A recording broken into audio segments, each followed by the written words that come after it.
Hello friends, அனைவருக்கும் வணக்கம்.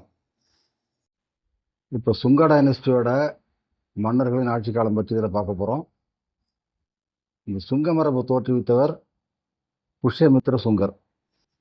இந்த சுங்க மரபோட ஆட்சி காலமானது சுமார் 112 ஆண்டுகள், அதாவது கிமு 185 கிமு 73 வரை.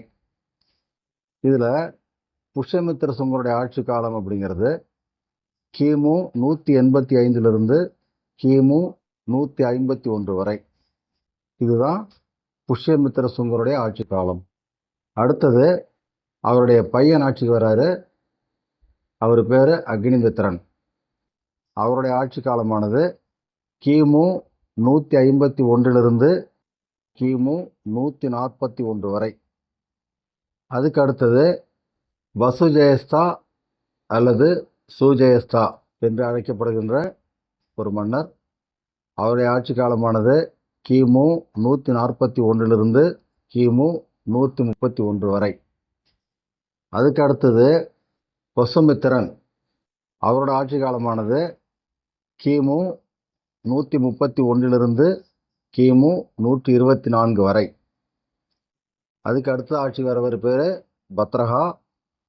இவருடைய ஆட்சி காலமானது கிமு 124 கிமு 122 வரை. அடுத்தது புலிந்தகா அப்படிங்கிற மன்னர் ஆட்சி வராரு. மன்னர் புலிந்தகாவோட ஆட்சி காலமானது கிமு 122 கிமு 119 வரை. அதுக்கு அடுத்தது ஆட்சி வரவர் பேர் கோஷா அல்லது வஜ்ரமித்ரா. இவருடைய ஆட்சி காலமானது பிசி 119 பிசி 114 வரை. அதுக்கு அடுத்த ஆட்சி வருவது பாகவதன் அல்லது பாகபத்ரான்னு சொல்லுவோம். இவரோட ஆட்சி காலமானது கிமு 114 கிமு 83 வரை. அடுத்தது ஆட்சிக்கு வரவர் பேர் தேவபூதி அல்லது தேவபூமி. இவருடைய ஆட்சி காலமானது கிமு 83 கிமு 73 வரை. இந்த தேவபூதி அப்படிங்கிறவர் தான் சுங்கா டைனஸ்டியோட கடைசி மன்னர். மன்னர் தேவபூதியை அவருடைய மந்திரி வாசுதேவ கன்வா அப்படிங்கிறவரே கொன்னுட்டு அவர் ஆட்சியை பிடிச்சிப்பார். அதுக்கப்புறம் கன்வா மரபு தொடங்குது. இப்போ இந்த கன்வா டைனஸ்டி, அதாவது கன்வா மரபில் முதல் மன்னர் அவர் தான் ஃபவுண்டர். அவர் தான் வாசுதேவ கன்வா.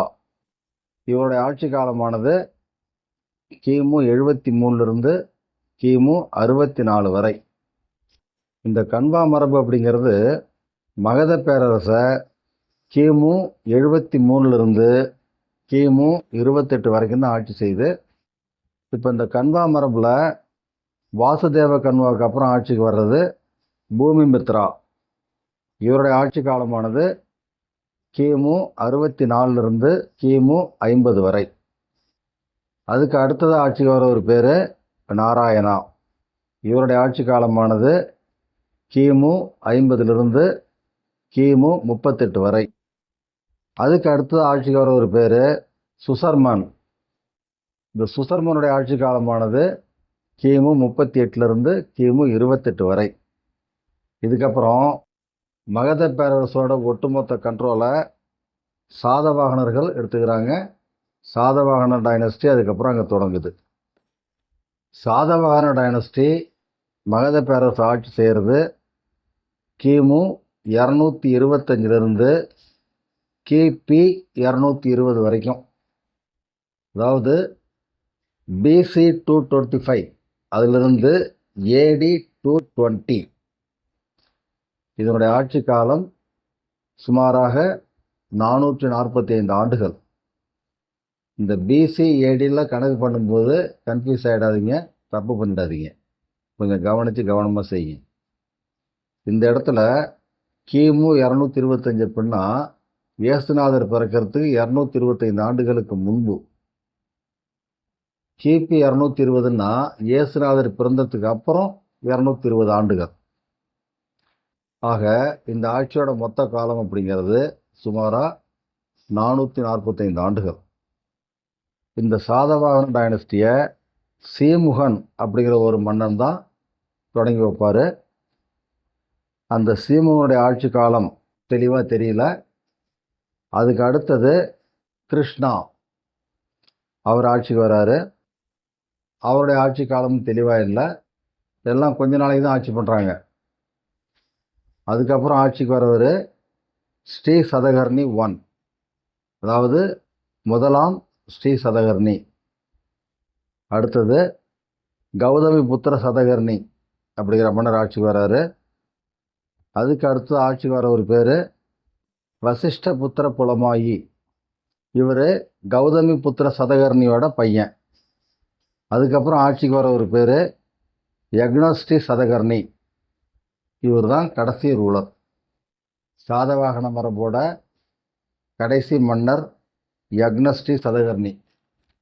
அடுத்தடுத்த எபிசோடில் மற்ற காலவரிசைகளை பார்ப்போம். கவனித்தமைக்கு மிக்க நன்றி.